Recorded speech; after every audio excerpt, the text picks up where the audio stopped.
Buenos días, iglesia. Espero te encuentres bien en tu casita, una semana más, de manera virtual. Y pues bueno, nada más para darte una noticia. La próxima semana, el domingo 11 de octubre, ya estaremos aquí parcialmente reunidos. Igual ahí a través de las redes sociales, a través de los grupos de WhatsApp de las células, te haremos saber de qué forma estaremos reuniéndonos, pero pues bueno, ya estaremos de manera parcial reuniéndonos con todas las medidas que el gobierno nos da. Y pues bueno, vamos a terminar este maravilloso libro de Hebreos. Ya hoy es el último capítulo, el capítulo 13 de Hebreos. Ha sido maravilloso poder estudiar, meditar, observar este libro, la carta a los Hebreos. Y pues bueno, hoy es el último capítulo y de alguna forma es cierta como nostalgia saber que terminamos, pero definitivamente es maravilloso poder observar la palabra de Dios verso a verso en su contexto, poder meditarla sin prisa, despacito. Y ha sido muy propicio para estos tiempos estudiar esta maravillosa carta. Ha sido de mucha bendición para mí, seguramente para ti. Y pues bueno, te invito a que abras tu Biblia en Hebreos 13, oramos, leemos y pues nos vamos así verso a verso. Entonces, ¿te parece si oramos? Señor, te damos gracias, Dios, por tu palabra. Gracias, Señor, por este maravilloso libro que hoy podemos finalizar, que tú nos permites, que nos permitiste haber estudiado durante estas semanas. Gracias, Señor, porque definitivamente ha sido una palabra de exhortación propicia para nosotros en estos tiempos. Gracias, Señor, por lo que tú nos has hablado, lo que nos has enseñado, y permítenos, Dios, poner por obra todas estas verdades, que no seamos oidores olvidadizos, sino oidores y hacedores de tu palabra. Y asimismo, esta mañana, Señor, permítenos considerar este último capítulo que podemos ver, meditar y observar. Y gracias, Señor, por lo que podemos hoy ver delante de tu palabra. En el nombre de Jesús. Amén. Definitivamente ha sido un privilegio poder meditar este libro, poder tener la Biblia, poder estudiarla todavía el día de hoy, poder estar con libertad, abriendo, estudiando y meditando en lo que el Señor tiene a través de su palabra. Y pues bueno, la semana pasada vimos la quinta exhortación, la última exhortación del escritor de Hebreos. Como nos comentaba el pastor Juvenal, pareciera que la pluma del escritor de Hebreos es pesada, es dura. No salimos de una exhortación cuando ya entramos a la otra, pero definitivamente han sido propicias, han sido exactas al momento justo y siempre en circunstancias, situaciones a los cuales somos muy propensos. Somos muy propensos de olvidar a Dios, de descuidar nuestra comunión con Dios. Somos muy propensos de dejar a un lado lo que Él nos ha enseñado y desviarnos por las cosas efímeras, pasajeras, terrenales que este mundo y esta sociedad nos ofrece. Por eso es que se me hace sumamente propicio lo que el escritor de Hebreos continuamente está recalcando, el hecho de que no descuidemos esta salvación, que no descuidemos el regalo maravilloso que el Señor nos ha dado, que es la salvación. ¿Y cómo no la descuidamos? Pues como lo veíamos la semana pasada, no olvidándonos de aquel que nos habla desde los cielos, no dándole la espalda a aquel que habla desde los cielos y que definitivamente nos habla a través de su palabra todos los días, y todos los días teniendo esta palabra de manera accesible para ti, para mí, a través de este libro maravilloso que se llama la Biblia. Y ese es el medio por el cual Dios usa para comunicarse con nosotros, ¿no? Por eso la importancia de no descuidarlo, de tener cuidado, con mucho temor, con mucho temblor, el hecho de venir todos los días a buscar el alimento espiritual para que podamos ser nutridos y crecer de manera efectiva para poder correr esta carrera que hace 2 semanas veíamos, que es la carrera en Cristo. Y es una carrera que es una carrera de paciencia, no es una carrera de velocidad, sino una carrera que es basada en paciencia. Y pues bueno, el escritor de Hebreos hace esta última exhortación, y el final de esta última exhortación hace la introducción a estas, ahora mandatos, por así decirlo, o imperativos, una serie de varios imperativos que va a poner el escritor de Hebreos de una forma que la fe que profesamos sea práctica y sea evidente, que no sea una fe no visible, sino que sea una fe evidente, que se pueda mostrar en todo lo que hacemos. Ahora, las obras como tal, quisiera dejarlo subrayado, las obras como tal no es el fin, no es lo que nos salva, más bien es el resultado del nuevo nacimiento. Digo, ya lo hemos conversado varias veces, pero no quisiera dejarlo de subrayar. La obediencia a Dios y a su palabra es el resultado de un nuevo nacimiento, de un corazón transformado, de un corazón que ha rendido su vida al Señor. No al revés, ¿verdad? No buscamos hacer buenas obras para agradar a Dios, sino de antemano Él nos amó, aun cuando estábamos, como dice en Efesios, muertos en nuestros delitos y pecados. Él nos dio vida, ¿no? No es por mérito de nosotros, sino por el simple afecto de su amor, que Él nos ha dado vida. No es por algún mérito que tú y yo hagamos, no es por obras para que nadie se gloríe, sino es un regalo que Dios nos da, la salvación. Y el resultado de la salvación son las obras, las obras cristianas, o el caminar en una vida cristiana piadosa. Y por eso el título que le puse a la enseñanza de hoy es: la fe debe mostrarse. La fe tiene que ser evidente, no solamente es una fe que no se ve, no es una fe que no se ve, sino es una fe.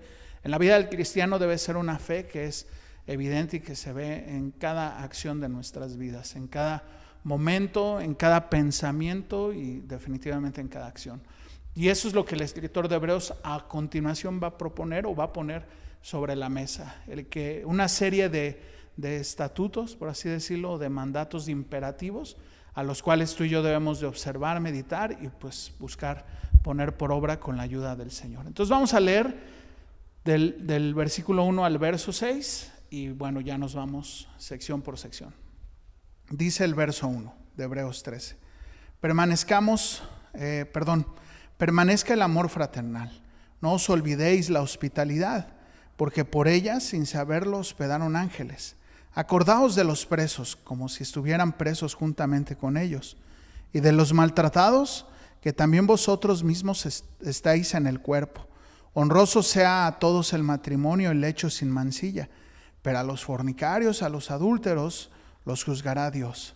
Sean vuestras costumbres sin avaricias, contentos con lo que tenéis ahora, porque Él dijo: no te desampararé ni te dejaré.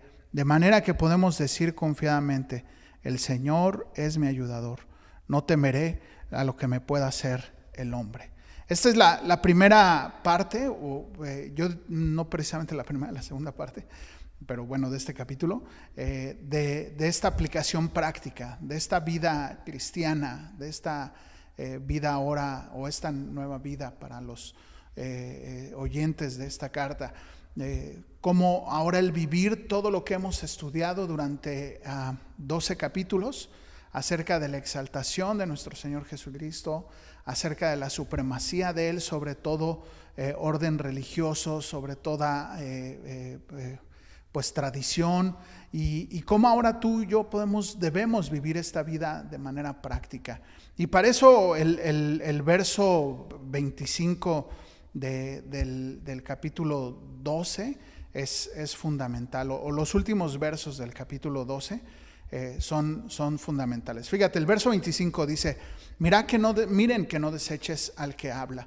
Esto es fundamental, porque para poder recibir el nacimiento, o el nuevo nacimiento de Dios, o para poder caminar en este nuevo nacimiento, necesitamos venir a Él todos los días. Y esto es fundamental. Necesitamos venir ante la palabra del Señor en tu tiempo de devocional diario, en tu tiempo de comunión, y también definitivamente en estos tiempos de congregacionales, o en los tiempos de donde nos podemos congregar.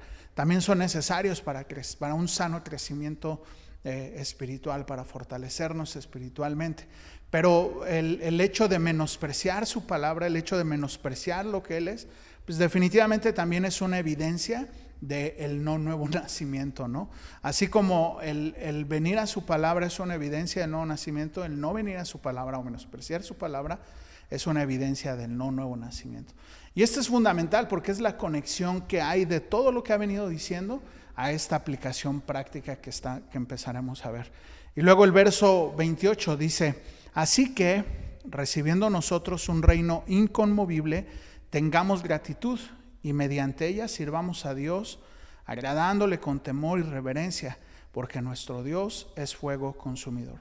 Aquí están los dos primeros imperativos que vamos a encontrar en esta sección de aplicación práctica. Aplicación de todo lo que ha venido diciendo desde el capítulo 1 hasta el capítulo 12. Pero fíjate, dicho de otra manera, sería así.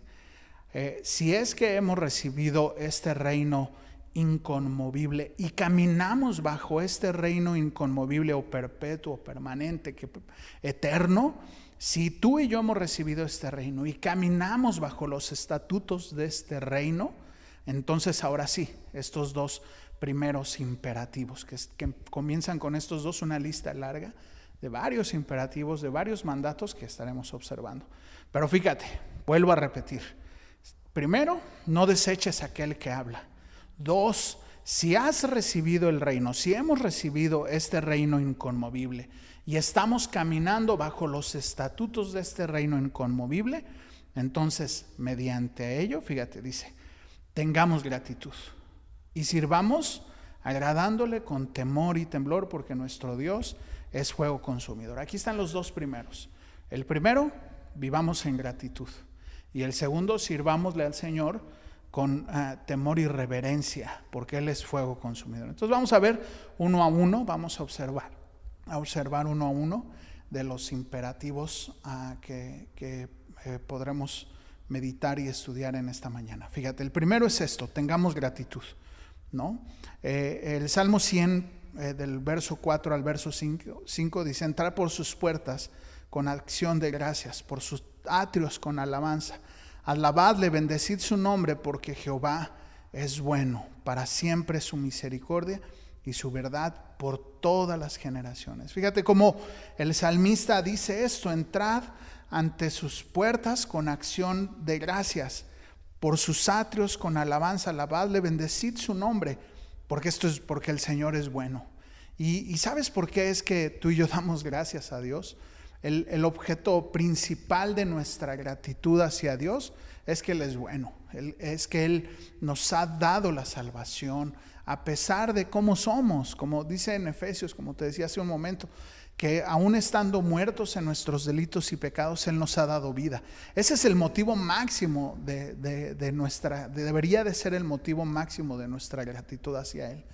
Punto y aparte de las bendiciones que sí o no podríamos recibir en esta tierra, ¿no? Definitivamente siempre que hablamos de bendiciones hablamos de cosas temporales y materiales, pero punto y aparte de ellas, o sea, haciendo a un lado ellas, todas esas cosas temporales, el bebé, el qué comer, el qué vestir, el dónde vivir, ¿no? Nuestro techo, haciendo a un lado esas cosas que definitivamente son un regalo de Dios. El hecho máximo de la gratitud, o la expresión, o el motivo máximo de nuestra expresión de gratitud hacia Dios debe ser el que Él nos dio vida aun cuando estábamos muertos en nuestros delitos y pecados. Aun cuando éramos sus enemigos, Él determinó que tú y yo nos hiciéramos amigos de Él. Y eso es maravilloso porque como dice Efesios, nos ha dado vida juntamente con su Hijo, y eso es extraordinario, ¿no? A través de nuestro Señor Jesucristo poder recibir la vida eterna, y que ahora ya no seamos sus enemigos, sino que ahora seamos sus amigos.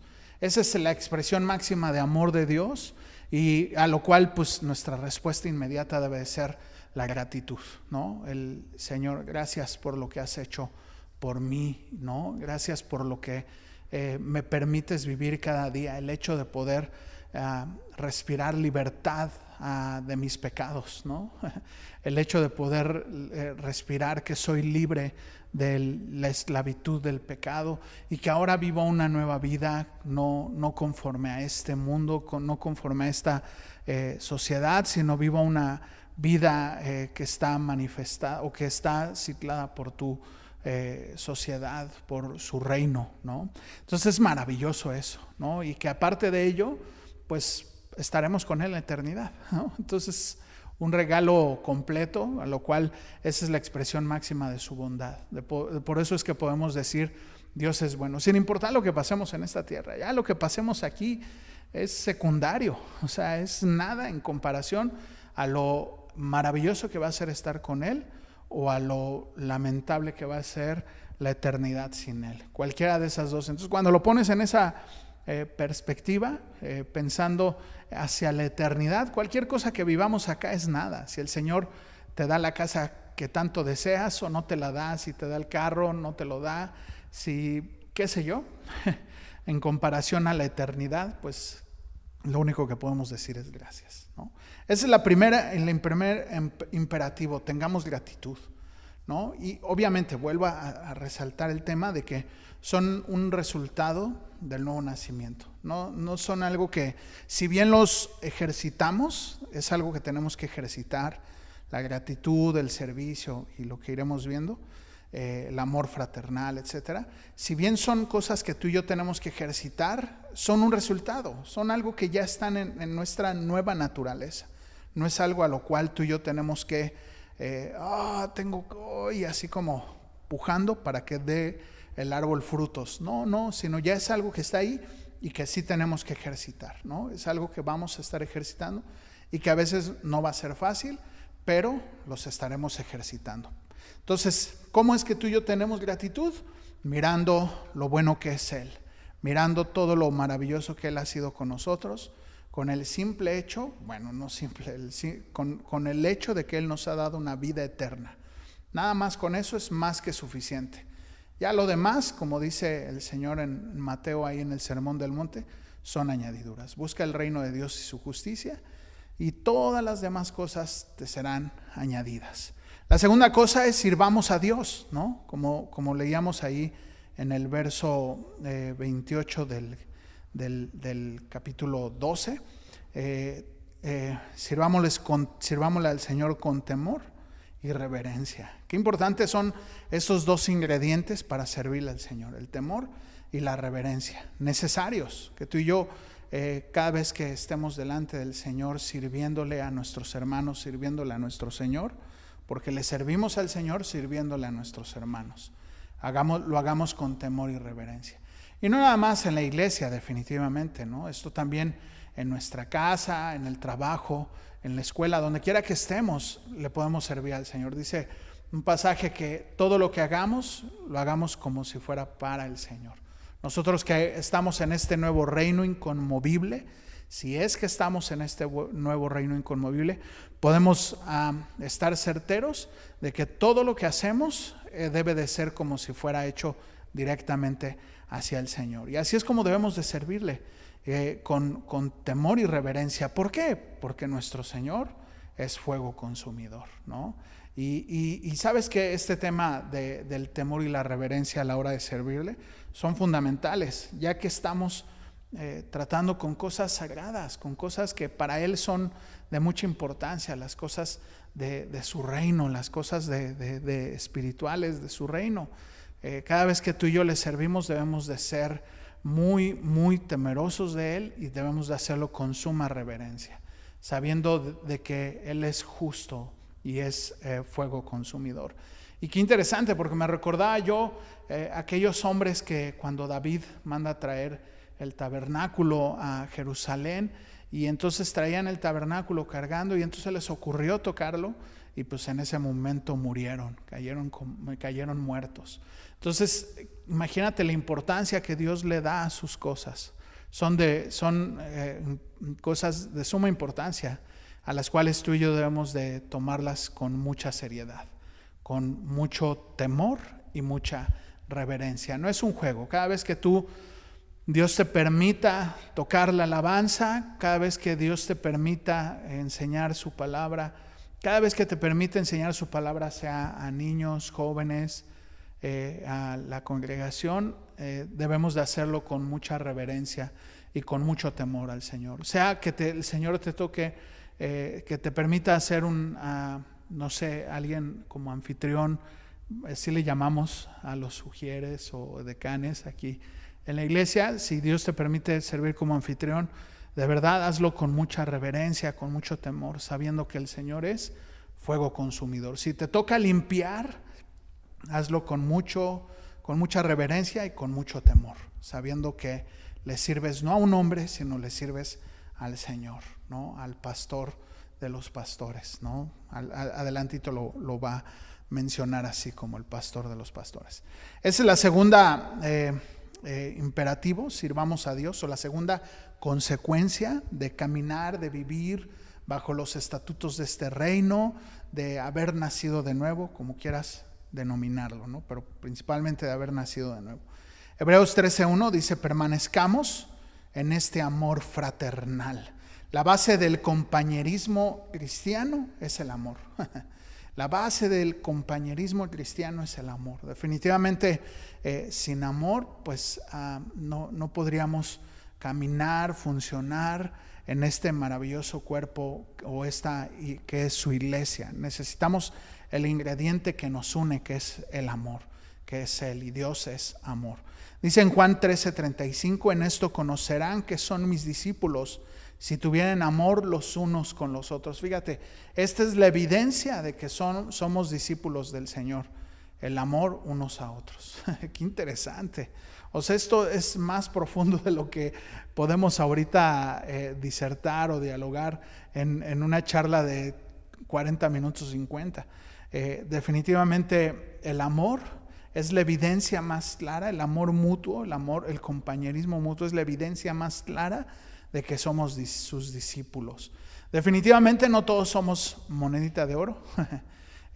Podrá haber alguien que te incomode, que te caiga mal su actitud, qué sé yo, pero más allá de eso tienes que amarlo. Tenemos que aprender a amar a las personas, ejercitar el amor, el compañerismo mutuo, más allá de lo que yo podría pensar y sentir o de mis ideas preconcebidas. Tengo que amar a mi hermano. Fíjate qué interesante. Tengo que amarlo sin considerarme a mí mismo, así como Dios me amó a mí, ¿no? Dice Romanos 12:10: amaos los unos a los otros con amor fraternal. Qué interesante. El amor fraternal. Necesario que nos amemos con un amor fraternal. 1 Juan 4:7-8: amados, amémonos los unos a los otros, porque el amor es de Dios. Todo aquel que ama es nacido de Dios y conoce a Dios. El que no ama no ha conocido a Dios, porque Dios es amor. Qué interesante. Dice: amémonos unos a otros, porque el amor es de Dios, ¿no? Y termina: el que no ama no ha conocido a Dios, porque Dios es amor. No podemos decir yo conozco a Dios, yo tengo mi relación con Dios, yo he nacido de nuevo, si no amas a tu prójimo. Así de sencillo, ¿no? Como te decía, habemos hermanos que costamos trabajo de amar, pero no se trata de lo que tú y yo pensemos, sino se trata de que yo decido amar a mi prójimo. Definitivamente el amor es una decisión y es algo que se ejercita, que tenemos que ejercitar. El amor al prójimo, más allá de lo que yo pienso, más allá de lo que yo creo, más allá de mis ideas preconcebidas, ¿no? Muchas veces me he topado yo con ideas preconcebidas muy mías, según yo, hacia ciertas personas, y cuando me doy la oportunidad de conocerlos y de tratarlos, hablo de hermanos en Cristo, y me doy la oportunidad, híjole, de repente me doy topes contra la pared diciendo: híjole, ¿cómo fui capaz de crear toda una historia en mi mente, ¿no? Quitémonos de esas cosas, quitémonos de esas ideas, quitémonos de esos rollos que lo único que hacen es estorbarnos para poder desarrollarnos en este caminar, en esta carrera maravillosa que el Señor, en la que es el caminar con Cristo, ¿no? quitémonos de todo peso que nos asedia, ¿no? De alguna forma esto es. Ahí mismo en 1 Juan 11:12 dice: amados, si Dios nos ha amado así, debemos también nosotros amarnos los unos a los otros. Si Dios nos ha amado así, Él nos ha mostrado la máxima expresión de amor, pues ahora nosotros debemos amarnos unos a nosotros. Dice: nadie ha visto jamás a Dios. Si nos amamos unos a nosotros, Dios permanece en nosotros y su amor se ha perfeccionado en nosotros. Si nos amamos unos a otros, el amor de Dios se ha perfeccionado en nosotros. Te digo, es algo que tenemos que ir ejercitando, tenemos que ir. Mira, mientras más resistamos, de acuerdo a estas ideas que a veces traemos ahí bien preconcebidas y prejuicios y todas estas cosas hacia las demás personas, mientras más nos aferremos a eso, más trabajo nos va a costar el amar a nuestros hermanos. Por eso te invito que hagamos a un lado todas estas ideas, prejuicios, etcétera, y que nos abramos a amar a nuestros hermanos como son. Mira, no depende del otro, es una cuestión mía. No depende si el otro está bien o está mal, sino más bien el mandato para mí es yo amar a mi hermano, sin importar si el otro está bien o está mal. Mi mandato es amar. El mandato para mí es amar a mis hermanos. No juzgarlos, sino amarlos, ¿no? Qué interesante. Definitivamente el amor también incluye el decir la verdad, ¿no? Sí, estoy de acuerdo. Pero si no está sazonada con amor, entonces mejor no digamos nada.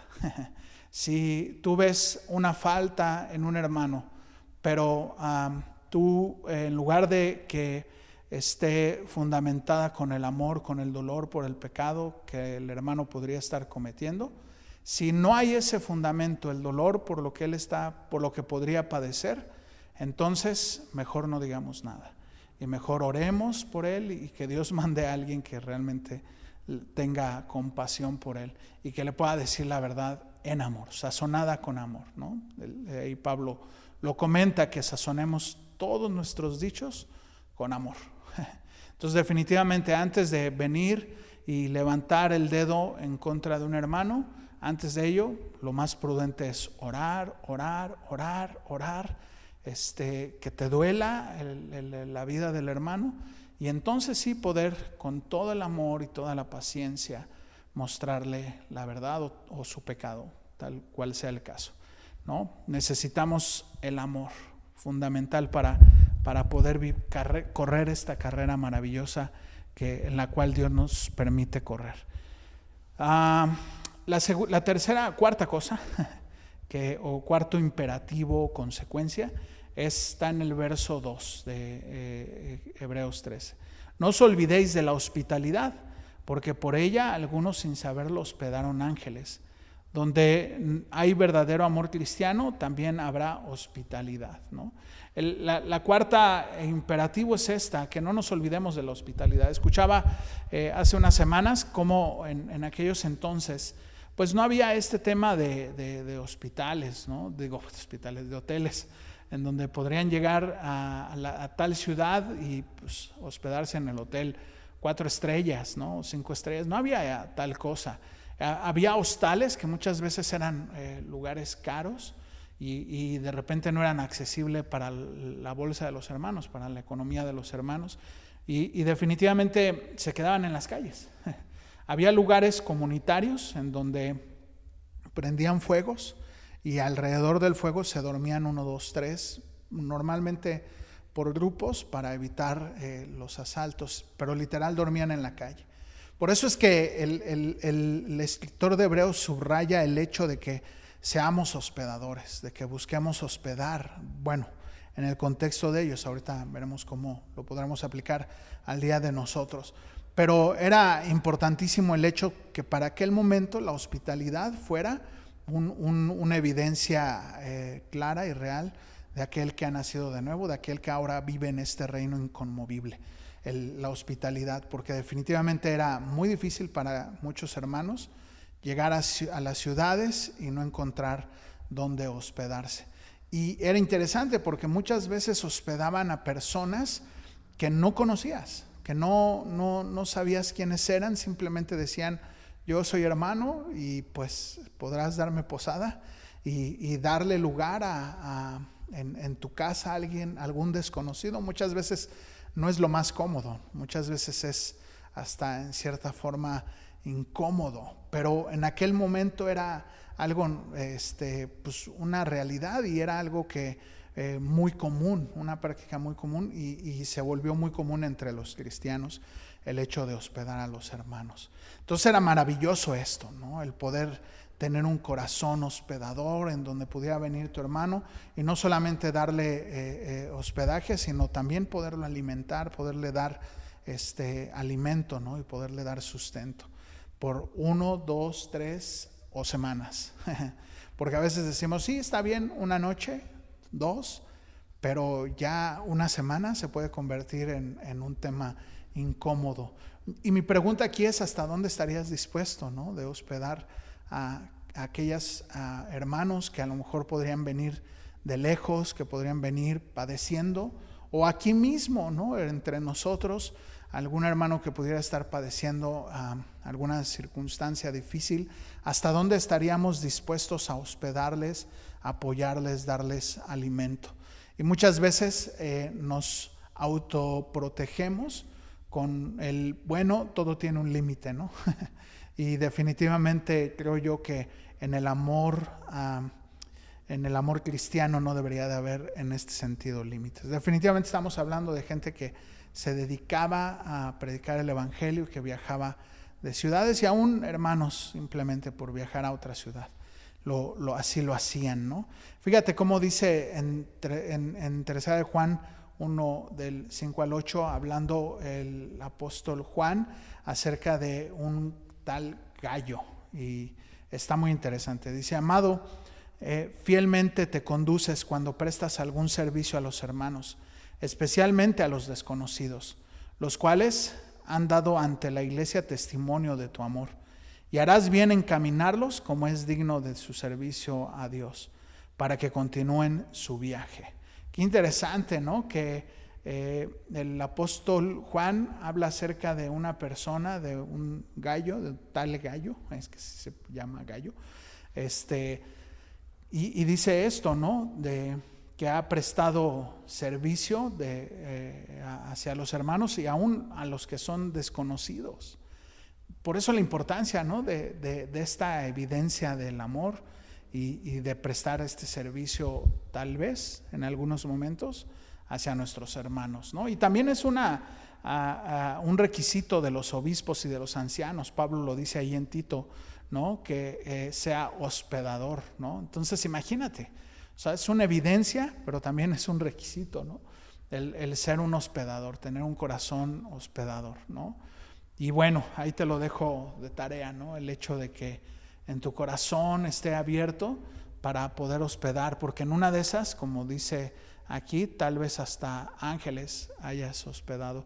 Y el mismo Señor hace mención, pero ahorita te leeré el texto, de que me viste hambriento, me diste de comer, me diste sediento y me diste de beber, me viste en la cárcel y me visitaste. Y dice que en aquel entonces le preguntarán: ¿cuándo te vimos hambriento? ¿Cuándo te vimos sediento? ¿Cuándo te vimos en la cárcel? Y el Señor declarará, eso será en el día del juicio final, y entonces Él dirá: por cuanto lo hiciste por uno de estos, a mí me lo hiciste, ¿no? Entonces, híjole, cobra una dimensión todavía más grande el hecho de que cuando tú y yo hospedamos, ayudamos a un hermano, lo estamos haciendo, es como si se lo estuviéramos haciendo directamente al Señor. Wow, o sea, eso se convierte en, me vuela la cabeza. Pero bueno, la quinta cosa que pone el escritor de Hebreos, va a tratar de ir rápido porque son varias. Acordaos de los presos, Hebreos 13:3. Acordaos de los presos, como si estuvieras preso juntamente con ellos, y de los maltratados, como que también vosotros mismos estáis en el cuerpo. Fíjate, dice: acuérdense de los presos y de los maltratados. Obviamente los presos en aquel entonces había algo también muy peculiar, a diferencia del día de hoy. En aquel entonces, si alguien estaba en la cárcel, y alguien no le atendía, no le proveía abrigo o ropa para abrigarse o alimento, pues no había así como un sistema penitenciario ahí muy humanista o muy humano, sino todo lo contrario. No había quien te trajera de comer, no había quien te diera de vestir, pues así te la llevabas. Y muchos morían sin comer, ¿no? O de hambre. Entonces imagínate, cobraba otra vez mucha dimensión el tema del alimento, ¿no? De ir a ver a los presos a causa del evangelio. Y definitivamente era un momento en el que había muchos que habían sido encarcelados a causa de la predicación del evangelio. Entonces aquí el escritor de Hebreos les recuerda, acuérdense de ellos, no se olviden de los presos, no se olviden de los que han sido encarcelados, porque pueden morir, como si ustedes mismos fueran eso. Y ahora sí, mira el pasaje de Mateo 25 que dice el Señor Jesús: porque tuve hambre y me diste de comer, tuve sed y me diste de beber, fui forastero y me recogiste, estuve desnudo y me cubriste, enfermo y me vestiste, en la cárcel y viniste a mí. Y respondiendo el rey les dirá, de cierto os digo que en cuanto lo hiciste a uno de estos mis hermanos, me lo hiciste a mí. Qué interesante, te digo, todo lo que podemos hacer por nuestros hermanos es como si lo estuviéramos haciendo al Señor mismo. Ya cuando piensas en eso, en que cada vez que le extiendes un plato de comida a un hermano, y si esto lo tradujéramos a hoy, ¿no? El cómo el carácter del cristiano se expresa hacia nuestros hermanos en la aplicación del día de hoy, que a lo mejor si algún hermano está teniendo necesidad y como dice en 1 de Juan, tú tienes dinero en la bolsa y le dices, no, vete, que Dios te bendiga. Sino todo lo contrario, sacas de tu bolsa y le dices, ten, no nada más Dios te bendiga, sino te ayudo. O sea, lo estamos haciendo para el mismo Señor. Cuando lo vemos así, cobra otra dimensión. Se transforma la reflexión, se cambia completamente la reflexión, el saber que lo que hagamos a favor de nuestros hermanos, definitivamente es hacerlo para el Señor. Cambia completamente. No sé para ti, para mí, cambió completamente mi manera de percibir esto. El decir, no estoy ayudando al hermano fulano, sino estoy dándole a Dios mismo. Entonces eso me hizo reflexionar en estas cosas y en ser un poco más enfático en eso en mi vida, en buscar ayudar a mis hermanos, en buscar no solamente echarles la bendición y que te vaya bien, sino definitivamente hacer algo más por ellos, no quedarme con los brazos cruzados, como decimos, sino avanzar más, dar un paso más, ¿no? Dar la segunda milla en ayudar a nuestros hermanos, ¿no? La sexta cosa que propone el escritor de Hebreos pasa de esta ayuda como social dentro de la iglesia, por así decirlo, a un círculo más privado, que es el círculo matrimonial, ¿no? Y en el verso 4 dice, hermoso sea en todos el matrimonio y el lecho sin mancilla. Hebreos 13:4 dice, honroso sea en todos el matrimonio y el lecho sin mancilla. Te digo, pasa de este círculo social a un círculo ahora sí más privado. Y lo que está queriendo decir el escritor de Hebreos, que el matrimonio sea de un valor muy, muy grande, como Dios mismo lo valora, que así tú y yo valoremos el matrimonio, porque definitivamente Dios ha instituido el matrimonio y muchas veces el matrimonio lo hasta hacemos mofa con los solteros del tema matrimonial, pero no debería de ser así. Y este punto a mí me hizo reflexionar acerca de ello, ¿no? De las veces que hemos hecho bromas, de las veces que yo he hecho bromas y que definitivamente dije, tengo que darle el valor al matrimonio como Dios lo ve, y que sea honroso, dice, para todos el matrimonio, y que su lecho sea sin mancilla, o sea, que sea incontaminado. Y definitivamente es así como Dios ve el matrimonio, como una institución que Él ha constituido y que es de suma importancia para la sociedad. Y el día de hoy definitivamente el humano ha menospreciado el tema del matrimonio, ¿no? En esta sociedad los seres humanos hemos menospreciado el matrimonio y ahora es más fácil unirnos sin casarnos, sin tomar el compromiso del matrimonio, sin considerar pues ya ni a las leyes humanas y mucho menos a Dios, ¿no? Y definitivamente en la iglesia tenemos que darle el valor que corresponde al matrimonio, tenemos que darle el valor que Dios mismo le da, que definitivamente lo mismo que los puntos anteriores es más profundo de lo que ahorita tú y yo podríamos conversar en una charla de 40 minutos, ¿no? El valor que Dios le da al matrimonio, el valor que tiene para Dios, el que en una sociedad cristiana exista matrimonios que desean darle gloria a Dios. Y el matrimonio definitivamente no es para servirme a mí mismo, sino es para darle gloria a Dios y para servir a mi prójimo. Fíjate, para esas dos funciones, entre muchas más seguramente, pero principalmente para estas dos es el matrimonio, para glorificar a Dios en mi matrimonio y para servir a mi cónyuge. Ese es el propósito del matrimonio, darle gloria a Dios y servir a mi cónyuge, negarme a mí mismo sirviéndole a mi cónyuge, mostrándole a la humanidad el amor de Dios, así como Cristo amó a su iglesia, así de la misma manera el esposo a su cónyuge. Y ese es el ejemplo más claro del darle gloria a Dios, y que, como dice en Mateo 7 Mateo 5, cuando habla de la luz del mundo, dice que viendo vuestras obras glorifiquen al Padre que está en los cielos. De la misma manera, en esta sociedad corrompida, en esta sociedad que cada vez más menosprecia los mandatos y estatutos de Dios, de esa misma manera tú y yo el día de hoy podamos darle gloria a Dios y podamos testificarle al mundo de cómo llevar un matrimonio de acuerdo a lo que Dios, y cómo llevar un matrimonio a como Dios manda, es lo mejor para testificarle al mundo entero, ¿no? De eso, a esta sociedad corrompida que cada vez más menosprecia esta institución, el matrimonio. Y el Señor pone esto: honroso sea el matrimonio para todos. O sea, todos denle el valor que corresponde al matrimonio, démosle el valor que corresponde. Y luego añade esto, que el lecho sea sin mancilla, o sea, que no sea incontaminado. Y dijo, se me ocurren tantas cosas que cómo tú y yo podemos mancillar este matrimonio, cómo tú y yo podemos corromper el matrimonio.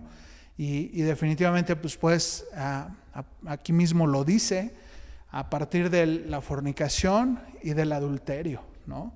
Como estos dos ingredientes que añade el escritor de Hebreos pueden romper o corromper el matrimonio y hacerlo contaminado. En lugar de incontaminado, pues lo podamos contaminar, ¿no? Desde el hecho de meter pornografía, una relación ajena, definitivamente esas cuestiones o esas circunstancias van a irrumpir nuestro matrimonio y lo van a corromper, ¿no? Por eso el escritor de Hebreos subraya esto, ¿no? Que el lecho sea sin mancilla, y a los fornicarios y a los adúlteros los juzgará Dios. Los relaciona con el matrimonio, porque toda relación fuera del matrimonio, Dios las va a juzgar. Y el día de hoy también, por otro lado, ¿no? Hablando de la fornicación, también hoy la sexualidad es tomada como un placer personal, buscando mi autosatisfacción. Y te quiero decir, la sexualidad no tiene nada que ver con mi autosatisfacción. Aún en mi sexualidad puedo darle gloria a Dios, puedo glorificar a Dios. Y ese es el propósito de Dios. No es una autosatisfacción o es una adoración a mí mismo cuando en las relaciones sexuales, sino es darle gloria a Dios en mi sexualidad. Definitivamente podemos hacernos presos de ello, por lo cual tenemos que tener mucho cuidado, muchísimo cuidado con esto, porque es una esclavitud muy difícil de la cual costará mucho trabajo salir. Por eso es importante que nuestra sexualidad esté completamente rendida a Dios, reconociendo que Él es el digno de toda la alabanza y toda la adoración y no yo. Él es el digno de recibir toda la gloria y no yo. Cuando entendemos eso es que podemos encontrar nuestra verdadera identidad sexual. Porque cuando pensamos que la sexualidad es para servirnos a nosotros mismos, es que vamos a distorsionar nuestra sexualidad. Cuando entendemos que la sexualidad también es para darle gloria a Dios, no para servirme a mí mismo, entonces podemos encontrar la verdadera identidad sexual que Dios quiere que tú y yo desarrollemos. Que no es para servirme, sino es para darle gloria a Dios, es para glorificar a Dios dentro del marco del matrimonio. Maravilloso. Fuera del marco del matrimonio es un desastre y destruye la vida de no solamente la propia, sino de los que nos rodean. No lo he visto una, lo he visto cantidad de veces. No podemos jugar dice Proverbios que no puedes jugar con fuego sin quemarte. Definitivamente son cosas a las cuales tenemos que ser tajantes, de ser completamente tajantes, de una tajantes. No podemos consentir ciertas cosas y pretender estar bien con Dios. Ahí no puede ser así. O eres tajante o vas a estar siendo esclavizado de ello. Solamente te quiero dejar esto como tip. En la sexualidad, sea como sea la distorsión sexual, desde deseo sexual hacia del mismo sexo, hasta deseo sexual fuera del matrimonio, ya sea en adulterio, ya sea en fornicación, tu sexualidad no está hecha para servirte. Tu sexualidad está hecha para darle gloria a Dios. Y cuando buscas darle gloria a Dios, pues hay bendición en ello. Y hay mucha bendición. El hecho de que se haga dentro del marco del matrimonio. Y el hecho sin mancilla. Yo añadiría ahí sin pornografía el día de hoy, ¿no? O sea, la pornografía, hagámosla a un lado. No necesitamos de eso para poder deleitarnos de nuestro matrimonio. Pero bueno, nada más quería yo decir eso. El hecho la sexualidad es para darle gloria a Dios. Y sí quiero subrayarlo, si hay un desorden sexual acerca del deseo hacia tu propio sexo, no está hecho tu sexo para servirte. Está para servirle, para darle gloria a Dios, no para autosatisfacerte. Eso se convertiría en una autoadoración. Y si no estás adorando a Dios, estás adorando a ti mismo. Y si no sirves a Dios, te sirves a ti mismo, sirves al enemigo. Entonces, ahí te la dejo de tarea para que le eches una escudriñadita en tu corazón. Dice, ni los inmorales sexuales, ni los idólatras, ni los adúlteros, ni los que se acuestan con varones, o sea, con el mismo sexo, heredarán el reino de Dios. Nada más y nada menos hay consecuencias de ello, eternas. No se quedarán sin castigo, dice, los juzgará Dios, ¿no? No se quedará sin castigo. Aquellos que han jugado con esto no se quedarán sin castigo, te lo repito. Ni los inmorales, ni los sexualmente, ni los idólatras, ni los adúlteros, ni los que se acuestan con varones, o sea, con su mismo sexo, heredarán el reino de Dios. Esto está en 1 Corintios 6, 9 al 10, Efesios 5, 5, Apocalipsis 21, 8. Todos estos no heredarán el reino de Dios. Por eso toma la importancia el tema sexual. El día de hoy es un juego y es un deleite o una autosatisfacción el hacerlo fuera del orden de Dios. Pero para nosotros no es así. Vuelvo a reiterar, si estás caminando en este reino inconmovible, si has nacido de nuevo, esta es una realidad y es una verdad. Tienes que luchar, resistir en contra de esto. Todos los días ejercitar esto, obedecer el mandato. No cometerás adulterio, no cometerás fornicación, no te acostarás o no tendrás relaciones con personas de tu propio sexo, ¿no? En fin, cierro este punto.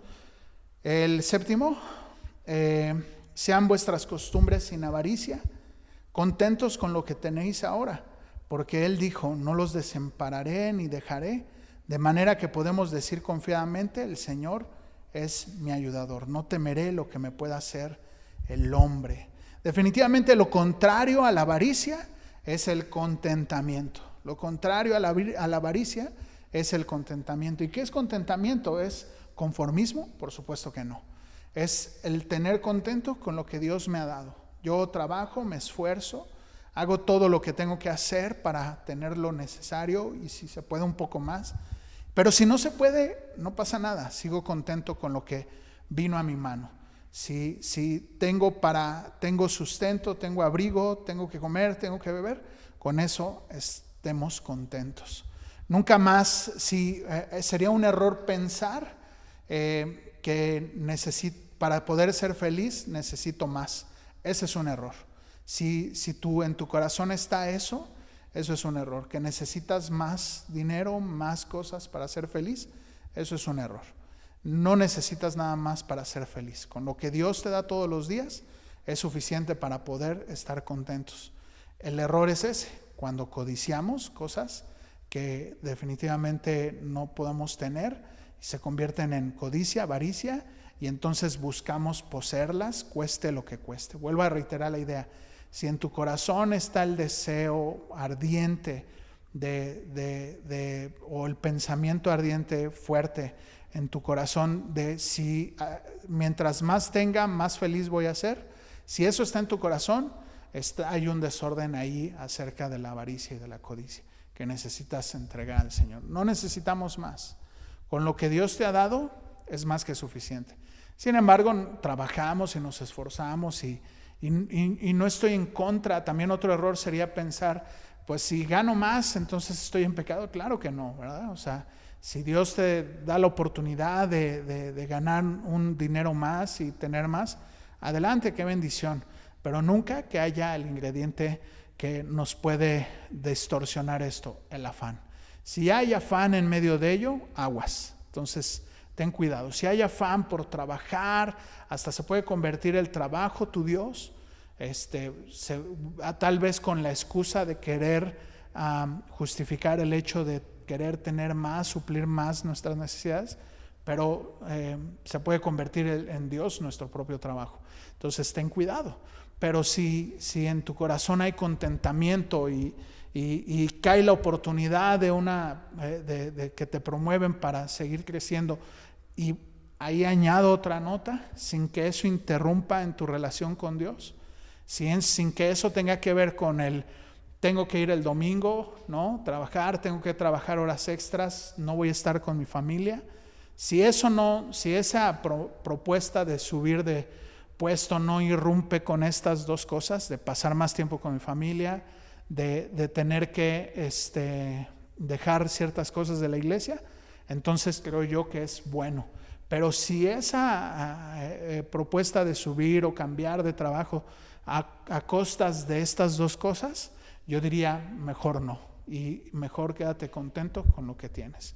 Dice 1 Timoteo 6 al 10, dice: pero gran ganancia es la piedad acompañada del contentamiento, porque nada hemos traído a este mundo y sin duda nada sacaremos. Así que, teniendo sustento y abrigo, estemos contentos con esto, porque los que quieren enriquecerse caen en tentación y lazo y en muchas codicias necias y dañosas que hunden a los hombres en destrucción y perdición, porque raíz de todos los males es el amor al dinero, el cual codiciando algunos se extraviaron de la fe y fueron traspasados de muchos dolores. La lección es simple: o amas a Dios o amas más al dinero. O amas más a Dios o amas más al dinero. No puedes servir a dos, o a uno o a otro. Y es esto, ¿no? Como dice aquí, o sea, al final, teniendo sustento, abrigo, con eso estate contento. Con lo que tienes, con eso estate contento. Y trabaja, y sí, obviamente planifica, etc. Nada está en contra de eso. Simplemente que no haya afán y que tampoco haya un deseo codicioso de querer tener más a costas de lo que sea. Si en tu corazón está, vuelvo a decir la idea, si en tu corazón está, necesito esto para ser feliz, o necesito más dinero para ser feliz, o si el día que tenga esa casa voy a ser feliz, ya está mal. Ya necesitas entregarle al Señor tu codicia. Vamos avanzándole. La octava cosa, el octavo mandato o estatuto imperativo. Acordaos de vuestros pastores. En otra traducción dice: acordaos de los líderes que les enseñan la palabra de Dios. Piensen en todo lo bueno que haya resultado de su vida y sigan el ejemplo de su fe. Qué interesante lo que ahora pone el escritor de Hebreos. No está hablando de los pastores actuales, sino la palabra acordaos es traer a memoria a aquellos que ya no están. Entonces, aquí en este punto específico está hablando de aquellos que actualmente no están en la iglesia, sino que ya murieron, que ya partieron. Y dice: acuérdense de ellos, acuérdense de aquellos que les hablaron de la palabra, que hoy ya no están. Y añade esto, ¿no? Piensen en todo lo bueno que ha resultado su vida y sigan su ejemplo de fe. Ahora, a lo mejor tú y yo todavía no vivimos esa etapa, ¿no? De que los que nos compartieron ya partieron con el Señor, ¿no? Pero definitivamente podemos mirar a aquellos que sí ya partieron con el Señor, que están registrados en la palabra de Dios, los apóstoles, y que podemos observar su vida, su conducta, y que podemos meditar en ella para que nosotros podamos aplicarla día a día, ¿no? Luego en el verso 3, en el verso 7, empieza a comentar acerca de acordarse de los pastores o de vuestros pastores. En la Nueva Traducción Viviente dice: acuérdense de sus líderes que les enseñaron la palabra, piensen en todo lo bueno que haya resultado de su vida y sigan el ejemplo de su fe. La palabra acordaos no está diciendo de recordar de alguien presente, sino de alguien que ya no está. Así como trae a memoria a alguien que ya no está, trae a memoria al día de hoy. Y dice estas dos cosas, ¿no? Recordando cómo fue su vida, cómo fue su caminar en su conducta, y que sigan el ejemplo de su fe. Definitivamente está hablando de aquellos que ya, pastores que seguramente murieron, que los oidores de esta carta seguramente recibieron la palabra por medio de ellos y que pues ya no están en ese momento. Y es definitivamente una buena práctica cristiana el hecho de recordar a aquellos que en algún momento nos hablaron del Señor, sea que estén en vida, sea que ya no estén. Recordar a aquellas personas que a través de su conducta, a través de su ejemplo, nos han enseñado el Evangelio, nos mostraron el camino de la verdad. Definitivamente recordando eso, su conducta y siguiendo el ejemplo. Ahora sí, si tal vez en tu caso no hay alguien específico que tú pudieras recordar, pues definitivamente podemos observar a los apóstoles, ¿no? Aquellos que de alguna forma pusieron las bases del Evangelio, que pusieron los fundamentos de nuestra doctrina cristiana, y que podemos observarlos en las Escrituras y que podemos meditar en ellos y observarlo.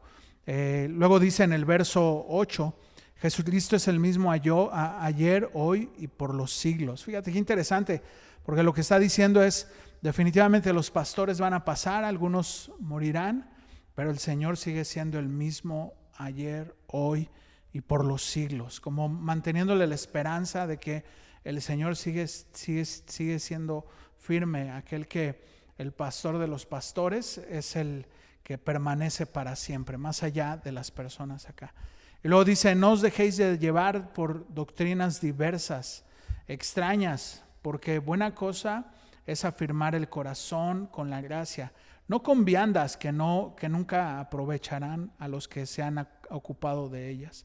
Lo que está diciendo es que no se dejen llevar por doctrinas diversas, por extrañas doctrinas. Había doctrinas o había enseñanzas anteriores que lo que hacían los judíos era que a través de ciertos alimentos ellos consideraban que estos alimentos podrían recibir una bendición o una sanación o ciertas cosas. Entonces lo que les está diciendo: no se dejen llevar por esas doctrinas. Al final lo único que apuntan esas doctrinas a la necesidad de un mediador firme, real, ¿no? Palpable, y que va a dar como fruto una vida de piedad, que es Jesucristo.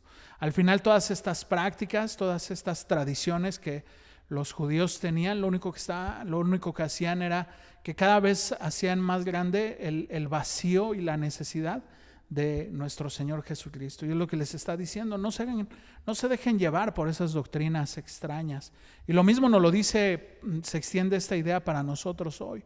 No te dejes llevar por extrañas doctrinas, sino miremos. Por eso te decía el tema de podemos mirar a aquellos, los apóstoles, como dice en Hechos 2:42,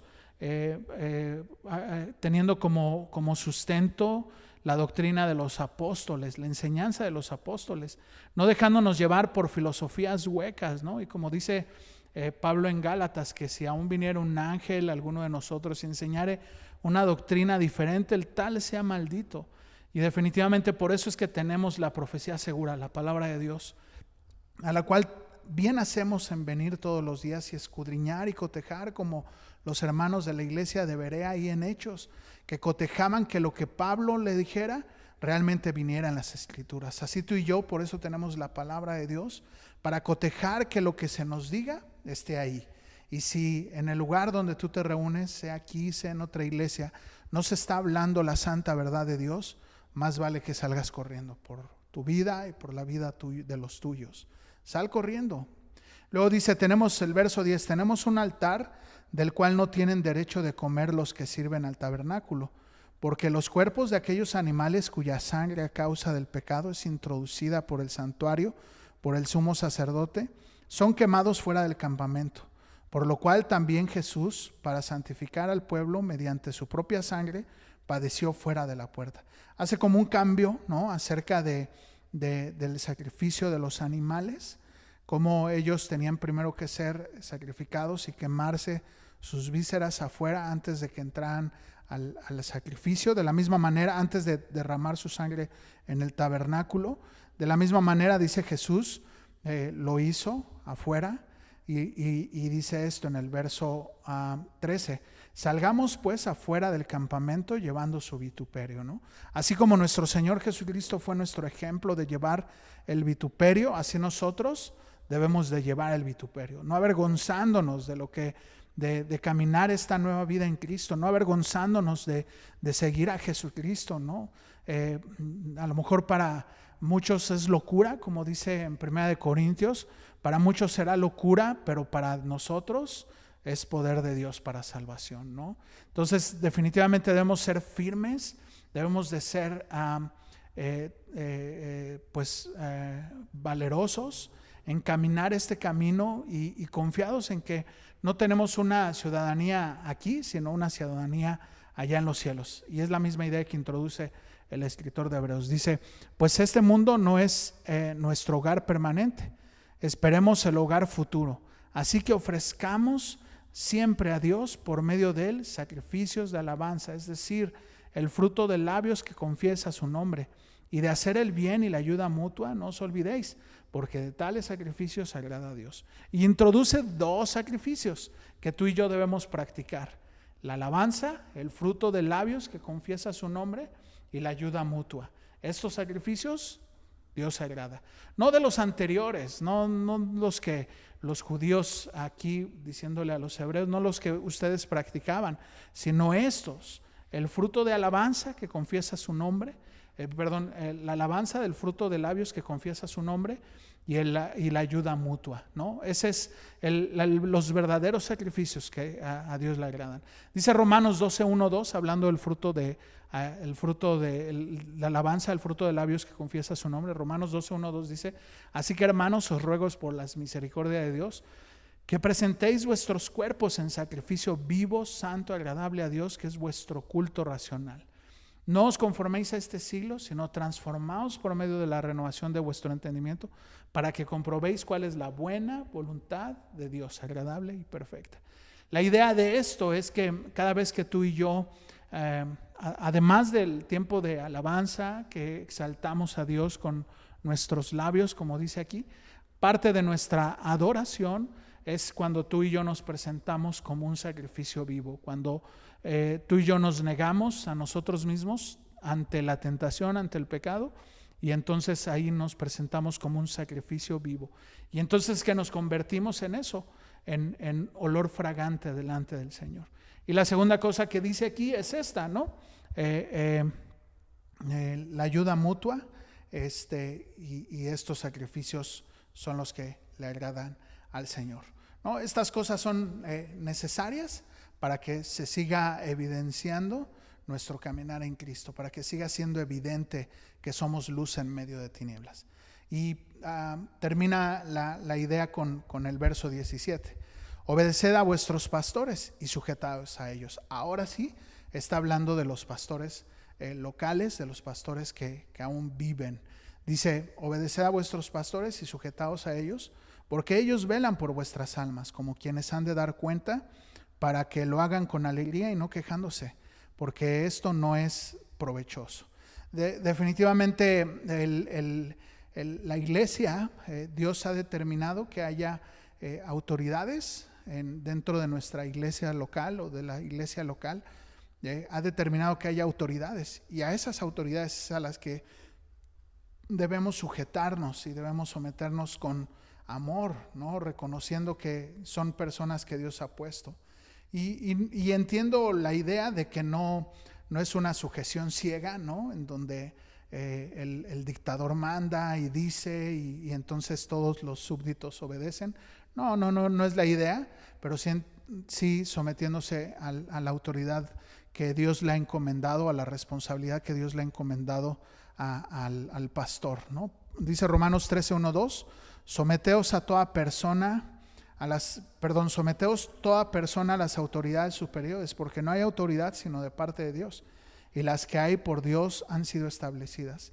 De modo que el que se opone a la autoridad, a lo establecido por Dios, resiste, y los que resisten acarrean condenación para sí mismos. Necesitamos someternos a nuestras autoridades, al pastor local, y el pastor someterse a su pastor, ¿no? Y así seguir una cadena de sujeción en amor, ¿no? Es una sujeción en amor, es una sujeción en donde yo decido no solamente no estar cuestionando todo lo que el pastor haga o todo lo que el pastor decida, sino someterme en amor a lo que el pastor, ya sea local o el pastor, la línea doctrinal a la cual perteneces, se decida. Y ese es el orden que Dios quiere, porque no podemos estar en contiendas, y tampoco se trata de llaneros solitarios, de yo ando por allá por mi vida, yo no me sujeto a nadie. Eso no existe.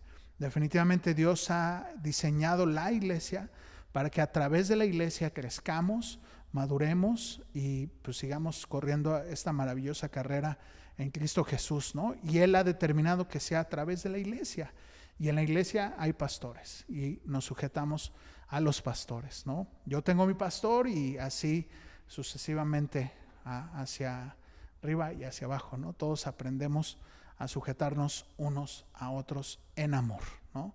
Definitivamente en amor. Luego termina esta maravillosa carta con una oración maravillosa.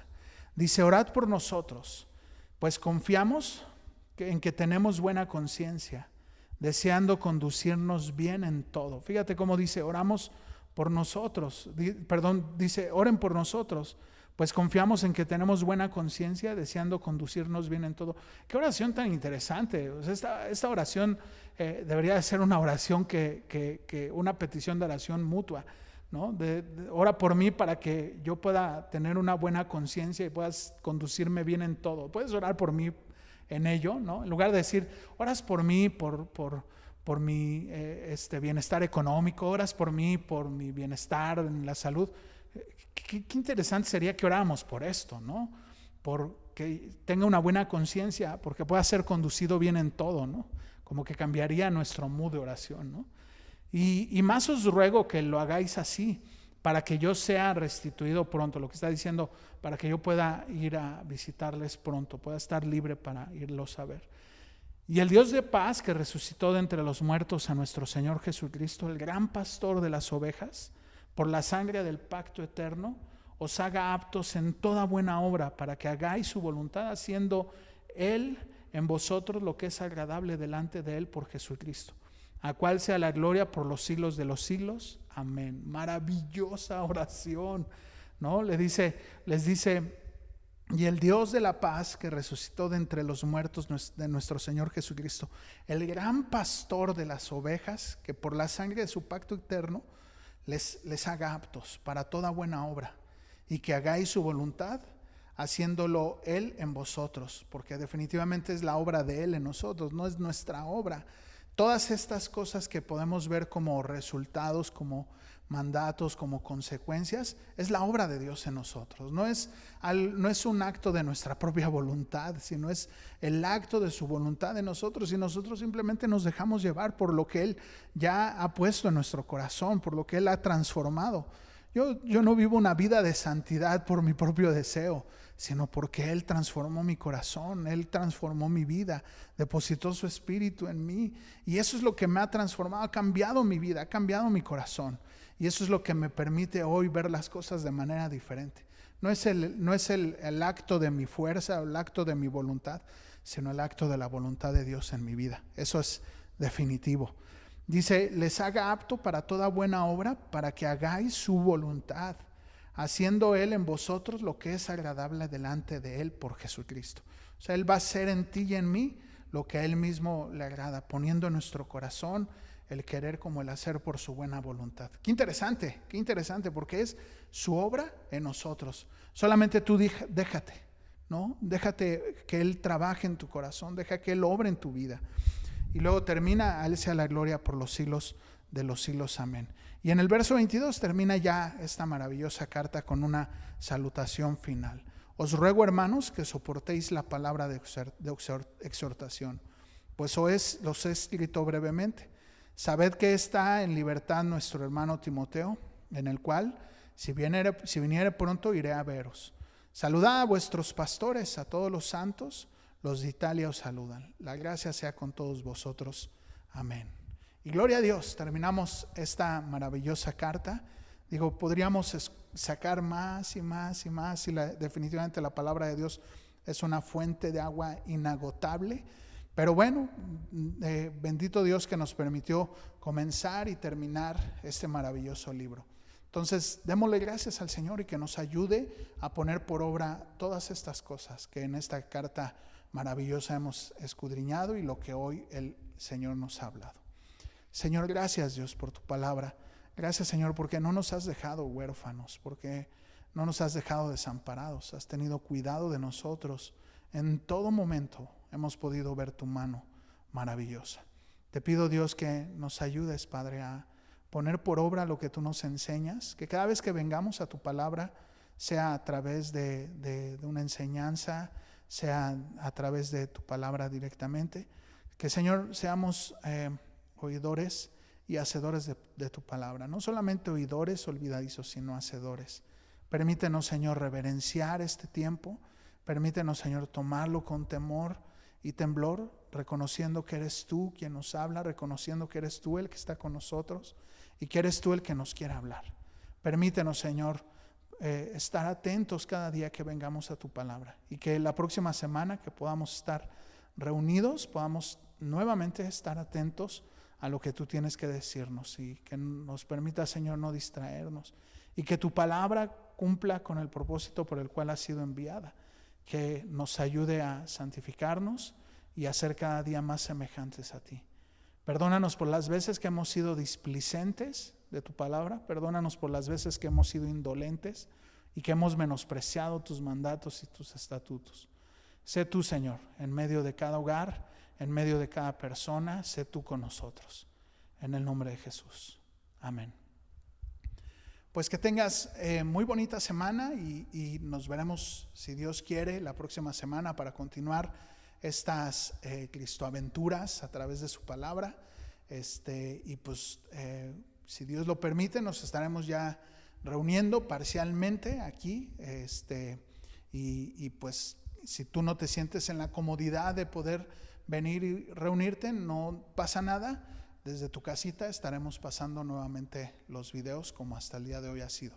Y pues bueno, que Dios te bendiga y que tengas muy bonita semana.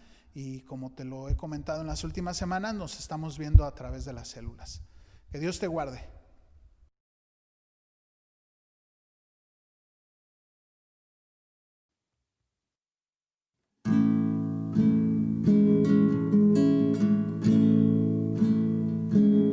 Jesús el Señor, precioso.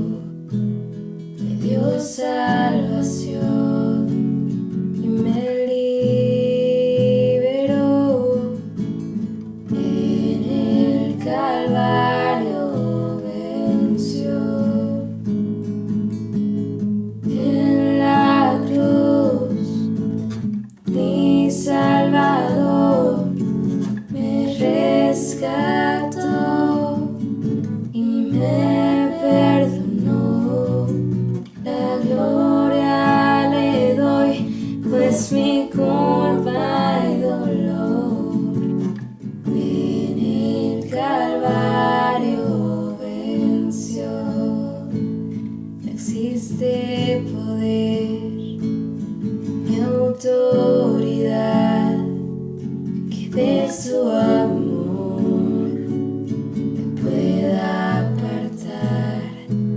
Su fidelidad nunca me fallará. En el Calvario venció. En la cruz mi Salvador me rescató y me perdonó. La gloria le doy, pues mi culpa y dolor en el Calvario venció. Solo su sangre mi corazón limpió. Ahora soy libre.